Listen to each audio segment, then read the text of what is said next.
How's it going, guys? Fernando here to ride the new AquaMan ride. It's over there. It opened maybe like a couple weeks ago. I came for the previews, but it was like 50 degrees and I decided not to brave it. But we are going to do it today because it's like 80 something degrees and like 60 something percent humidity. It's hot. So we're going to go on it. Let's go do it. How's it going, everybody? Welcome back to the channel. Today we are going to review AquaMan Power Wave at my current home park, Six Flags Over Texas. Now, I did this recently for King Ka, and then on my baseball podcast, I've been doing these type of reviews videos for some of the stadiums I visited. So I figured we might as well do one for AquaMan Power Wave. I mean, it's the new big ride here at Six Flags Over Texas. Why not? Now, one thing that I'll immediately say about this ride, I like how different it is. Six Flags Over Texas is a park that, in my opinion, suffers from lack of originality.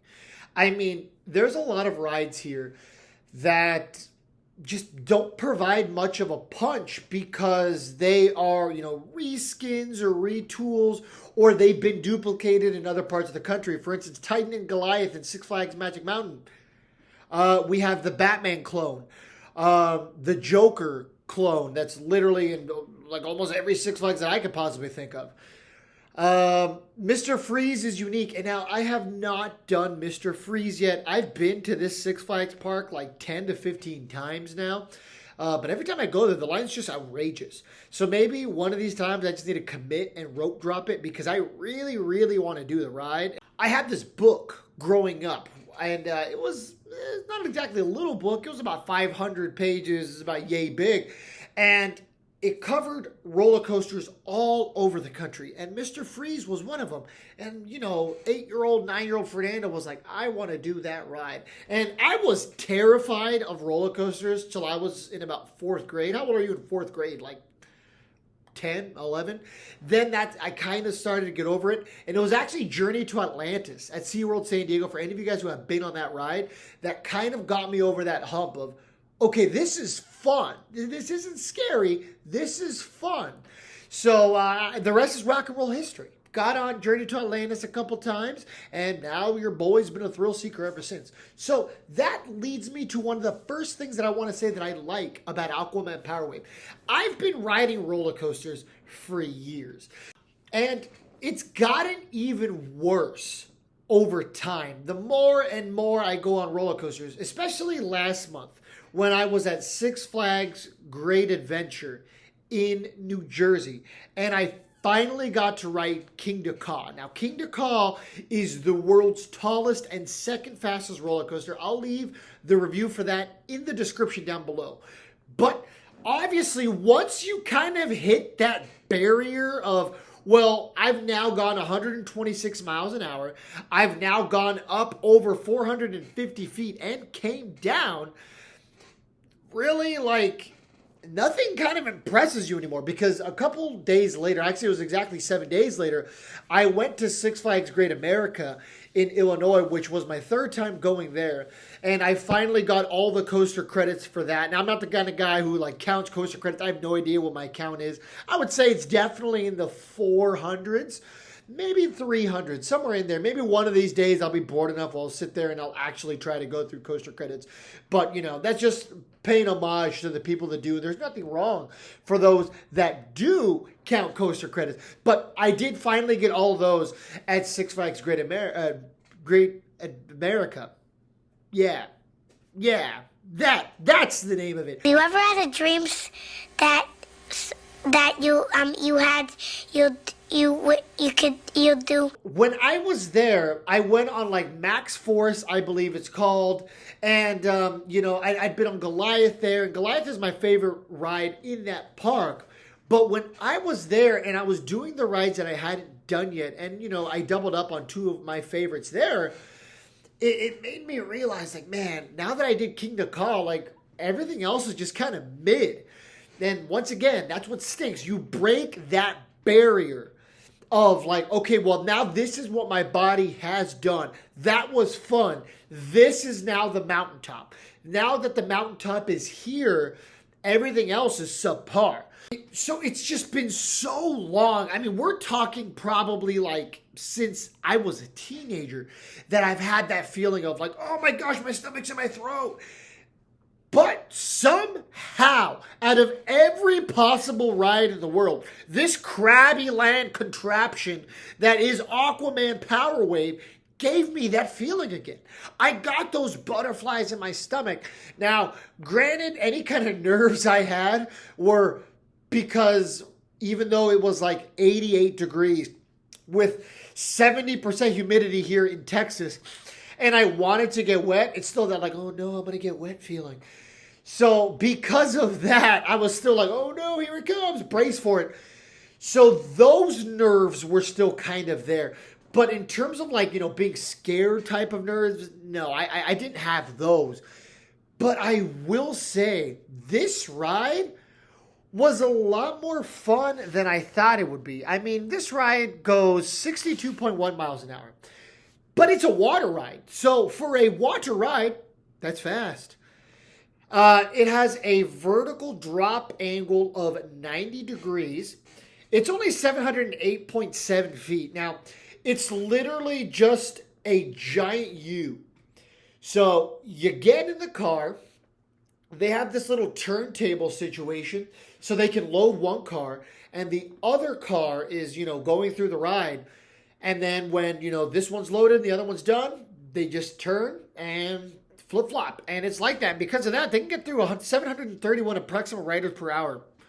In terms of a Six Flags capacity, that's pretty good. I mean, we're Disney is laughing and scoffing at these numbers. But in terms of Six Flags, that's not bad. So they are able to have a pretty high, pump out rate, man. They're just popping them through. So as soon as this ride starts, you automatically launch backwards. You obviously don't get very high when you go back up.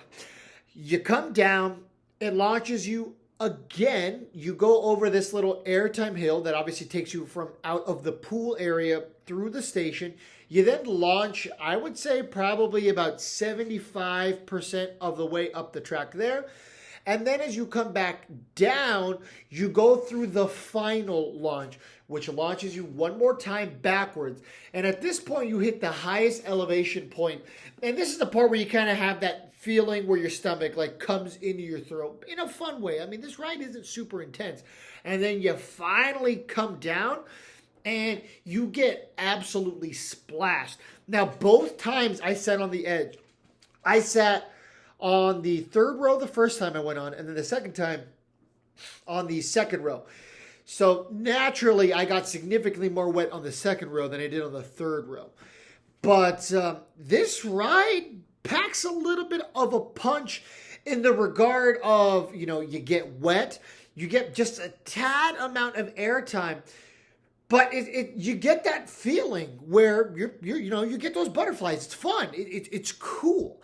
I like that aspect. Now, this ride is different than what Six Flags Over Texas has. And I mean, this ride doesn't exist much in the world. I mean, there's a single digit amount of rides, copy and pasted around the country.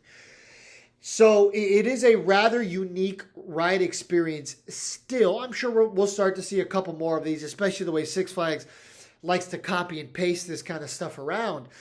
But it's a well-needed addition to a park that has very little to offer in terms of water rides, especially for a state in which it gets super hot and humid during the summer. I mean, today, this ride came up clutch. I literally got done with work, which, I elected to work today. I was like, Saturday, I've got nothing else to do. I might as well work. So I decided to, do 4 services today. So I had a rather easy day. Took some clothes with me since I was working in Arlington, Texas. I was like, you know what? I haven't done AquaMan yet. I think they have a single rider, which they did, by the way, for anybody wondering. And I just went on and I did it. It was really cool. They have these lockers where they give you this little waterproof ticket. And you have to put everything in there. There's no bags. They tell you to put your cell phone away. So I put my wallet, keys, cell phone, everything in there. It all went in the box. Took my waterproof ticket, put it inside my cargo shorts, zipped that son of a gun up, and got in the coaster. And the rest was rock and roll history. Your boy got on twice. I had a good time. I got wet in the third row, but I got drenched in the second row. And the people in the front row looked like they just got done watching Twilight back in the Taylor Lautner days and the Robert Pattinson days where all the girls were like, oh my gosh. That was a bad joke and probably going to get canceled. So in case I didn't get canceled, subscribe. But I don't have to worry about getting demonetized yet because this channel is not monetized. Take that, YouTube. But yeah, it was a solid time. Do recommend the ride. If we're talking out of 10, I'm going to give it a 6.5. It wasn't incredible, but it wasn't bad. It was better than middle of the road, and it was a solid time. If you just want to go on this ride and enjoy it for what it is, then you're going to be fine. The problem is if you go there, you expect some grand experience. This is going to be a life-changing ride. I'm going to be a better person because of it. You're going to be deeply disappointed. But if you go there, you take it for what it is. You enjoy the airtime. You enjoy getting wet. And you enjoy just a unique experience. You're going to have a solid time. So because of that, 6.5. Like I said, well-needed addition to Six Flags Over Texas. And I think the ride's worth checking out. That's going to do it out of me, guys. Thank you guys so much for tuning in. If you like baseball, check out my podcast I do with my friends, Halos in the Infield. Check out our YouTube channel. Follow us on all of our social media platforms, TikTok, Twitter, Instagram, Facebook. And until next time, have a good day, everybody.